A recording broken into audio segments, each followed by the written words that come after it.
اور اب خوشی کی خبر کو بھی بلیٹن کا حصہ بنا لیتے ہیں. آپ کو بتائیں گے کہ لندن میں 2 مساجد کو ثقافتی ورثے میں شامل کر لیا گیا ہے. مسلم کمیونٹی میں خوشی کی لہر دوڑ گئی ہے. لندن سے نوید چودھری کی رپورٹ دیکھتے ہیں.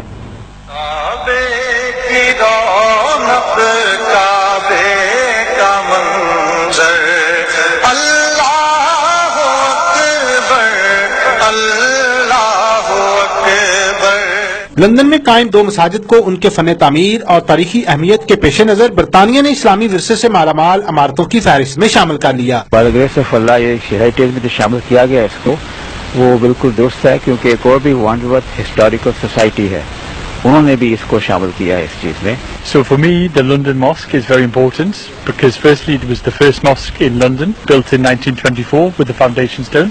ریجنٹ پارک مسجد میں پاکستان کی بڑی بڑی شخصیات نمازیں ادا کر چکے ہیں اور مسجد فضل میں بانی پاکستان قائد اعظم محمد علی جناح رحمت اللہ علیہ نے بھی نماز ادا کی. قائد اعظم رحمۃ اللہ علیہ بھی اس مسجد میں تشریف لا چکے ہیں اور انہوں نے یہاں ایک موقع پر تقریر بھی کی تھی. برطانیہ کی گریڈ 2 کی لسٹ میں ان مساجد کا شامل ہونا مسلمانوں کے لیے فخر کا باعث ہے. نوید چودھری، آج نیوز، لندن.